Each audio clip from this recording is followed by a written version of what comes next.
नमस्कार, मैं Sunil Kumar Singh ideal tutorial classes में आपका स्वागत करता हूं। आज का चैप्टर है वन मार्ग में भाग 2। इसके रचयिता गोस्वामी तुलसीदास जी हैं। आपको बतला दूं, वन मार्ग में भाग 1 मैं पहले ही दे चुका हूं। जो नहीं देखे होंगे वे पहले वन मार्ग में भाग 1 देखें, फिर भाग 2 देखेंगे तो उनको ठीक से समझ में आएगा। इस तीसरे सवय छंद में कवि ग्राम महिलाओं के द्वारा श्री राम के सुंदर व्यक्तित्व पर प्रकाश डालने का सफल प्रयास किए हैं। साथ ही वे ग्राम की स्त्रियों के स्वभाव को दिखाने का प्रयास किए हैं। जब राम, लक्ष्मण और माता सीता वन मार्ग में काफी दूर निकल जाते हैं, उस ग्राम की महिलाएं इनको नहीं पहचानती कि कौन है, कहाँ के हैं, और वे श्री राम के आकर्षक व्यक्तित्व को देख करके, उनके रूप को देख करके मोहित हो जाती हैं और उनसे पूछती हैं। चलिए आगे बढ़ते हैं। शीस जटा उर बाहु विशाल, विलोचन लाल तिरछी सी भवें हैं। तून सरासन बान धरे, तुलसी बन मार्ग में सूठी सोहे। सादर बारहि बार शुभाय चित, तुम ही त्यों हम रो मन मोहे। पूछति ग्राम बधू सियों सो, कहो सांवरे से सखी रावरे को हैं। यहाँ ग्राम बधुएं जब राम के रूप को देखती हैं तो माता सीता से पूछती हैं कि जिसके सिर पर जटा है, शीश जटा, नीचे कुछ शब्दों का अर्थ देखिए। शीश सिर, उर वक्ष छाती, बाहु भुजा, विलोचन आंख, भौं भौवें, तून तूर शब्द से आया तरकस जिसमें वाण रखा जाता है, सरासन धनुष, वाण बाण, मार्ग मार्ग, सूठी भले, सोहे शोभित होना।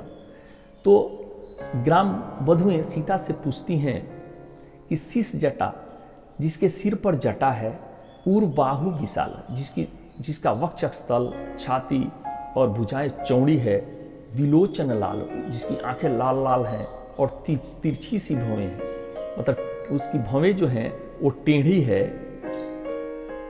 तून सरासन बाण धरे, धनुष बाण साथ में लिए हुए है। तुलसी बन मार्ग में सूठी सोहे, जो इतना शोभित हो रहा है, जितना सुंदर लग रहा है। फिर आगे कहती हैं ग्राम महिलाएं, सीता से पूछती हैं कि सादर बारहि बार शुभाय चिते, जो बहुत ही आदर के साथ, बहुत ही प्रेम के साथ, बहुत ही स्नेह के साथ बार बार तुम्हें देखता है, यानी आदर के साथ। शुभाय मतलब स्वभाव, अच्छे स्वभाव से, या यहाँ प्रेम भी कह सकते हैं। चिते देखते हैं, क्यों, और मनु मन, मोहे मोह लेना, पूछती हैं। सियासो सीता से, कहो कहो या बोलो या बताओ। सांवरे सांवला, रावरे आपकी, को मतलब कौन। तो पूछती हैं ग्राम बधुएं सीता से कि यह जो सांवले रंग का है, वो जो बार बार तुमको मुड़ करके देख रहा है, जो हमारे मन को बार बार आकर्षित कर लेता है, मोह लेता है, सीता से पूछती हैं, ये सखी, ये सांवले रंग का तुम्हारा कौन है। महिलाओं के स्वभाव को दिखाते हुए कवि कहते हैं कि तीसरे छंद में कि जिसके सिर पर जटा है, वक्ष स्थल और भुजाएं विशाल हैं, आंखें लाल हैं, भौवें तिरछी हैं और धनुष बाण धारण किए हुए है, तरकस लिए हुए है, जो मार्ग में सुंदर दिख रहा है और बार बार जो तुम्हें आदर के साथ, प्रेम के साथ देख रहा है, वह हमारा मन मोह लेता है। बताओ सखी, वह सांवले रंग का तुम्हारा क्या लगता है। सवैया छंद है, अनुप्रास अलंकार है, श्रृंगार पूरक अद्भुत रस की अनुभूति है, भाषा ब्रज है तथा माधुर्य गुण है। चलिए अब आगे बढ़ते हैं चौथे छंद की ओर। सुनी सुंदर बैन सुदारस साने, सयानी है जाने की जानी भली। तिरछे करी नैन दे सने तिन्हें, समुझाए कछु मुस्काए चली। तुलसी तेहि ओसर सोहे सबे, अवलोकति लोचन लाहु अली। अनुराग तड़ाग में भानु उदय, बिगसी मनो मंजुलम कंज कली। इस चौथे छंद में चतुर ग्राम बधुओं के अमृत से सने वचनों का उत्तर सीता जी किस प्रकार मुस्कुराकर नेत्रों के संकेतों से देती हुई चंद्र के प्रति भक्ति से भरे ग्राम बधुओं का मनोरम शोभा का चित्रण इस छंद में किए हैं।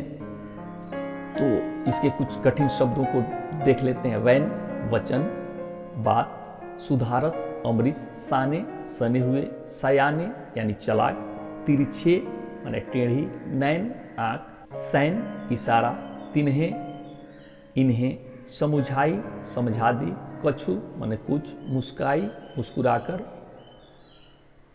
चली चल दी। यह क्या कहती हैं, जब ग्राम बधुएं उनसे पूछती हैं कि सांवले रंग का बहुत मीठे शब्दों में किसी भी स्त्री का यह स्वभाव होता है, जब वो अपने पति की अच्छाइयों को सुनती है, उनके आकर्षक व्यक्तित्व के बारे में सुनती है और दूसरे औरतों के मुंह से जब सुनती है तो काफी आकर्षित हो जाती हैं, काफी खुश हो जाती हैं, आनंदित हो जाती हैं। तो ग्राम बधुओं के अमृत से सने हुए बातों को सुनकर, सुनी सुंदर वैन सुधारस साने, उनके अमृत से सने हुए वचनों को सुनकर, सयानी है जानकी जानी भली, ये जानकी यानी माता सीता जी जान जाती है, उन्हें पता चल जाता है कि ये औरतें काफी चतुर हैं। तो क्या करती हैं, तिरछे करी नैन, नैन को तिरछा करके यानी टेढ़ा करके और इशारों ही इशारों में डैश है, सैन माने इशारा करके, तिन्हें उन्हें मतलब ग्राम बधुओं को समझाई कछु, वो समझा देती हैं इशारों ही इशारों में, आंखें टेढ़ा करके और इशारा करके समझा देती हैं वो कौन है। अर्थ देखते हैं कठिन शब्दों का। तिही उस, ओसर अवसर, सोहे शोभित होना, अवलोकति देखती हुई, लोचन आंख, लाहू लाभ, अली मतलब सखियां, अनुराग प्रेम स्नेह, तड़ाग तालाब, भानु सूर्य, उदय उदय होने से, विकसित विकसित हो गई, मनो मानो, मंजुल सुंदर, कंजकली कमल की कली, तुलसी ते ही अवसर सोहे समय। तुलसीदास जी कहते हैं उस अवसर पर जब ग्राम की बधुएं श्री राम को देखती हैं और लोकति लोचन लाहुअली, अपने आप को बहुत लाभान्वित मानती हैं, गौरवान्वित मानती हैं, सौभाग्यशाली मानती हैं। अनुराग तड़ाग में भानु उदय, लगता है कि उनके प्रेम रूपी तालाब में भानु यानी सूर्य का उदय हुआ है। कंजकली का मतलब होता है कमल की कली। तो विगसी मनो, लगता है कि विकसित हुआ है या खिल गया है उस तालाब में कमल की कलियां। यहाँ चौथे छंद में गोस्वामी तुलसीदास जी कहते हैं कि ग्राम बधुओं के अमृत से सने हुए वाणी को सुनकर माता सीता समझ जाती हैं यह स्त्रियां बहुत ही चतुर हैं, बहुत ही चालाक हैं। घुमा फिरा कर प्रभु के साथ उनका संबंध जानना चाहती है।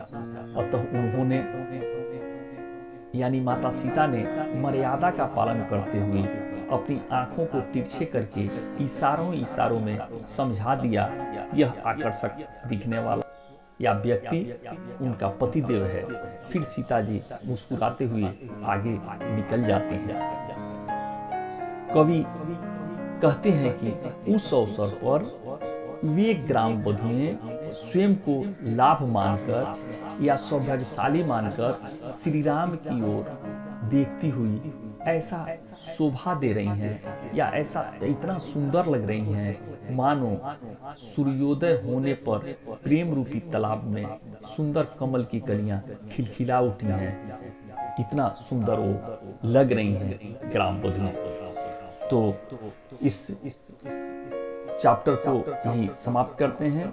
यदि हमारा यह चैप्टर आपको अच्छा लगा होगा तो लाइक करें, मेरे चैनल को सब्सक्राइब करें। इससे जुड़ा हुआ कोई भी प्रश्न आप पूछ सकते हैं, मैं उसका निदान देने का कोशिश करूंगा। धन्यवाद।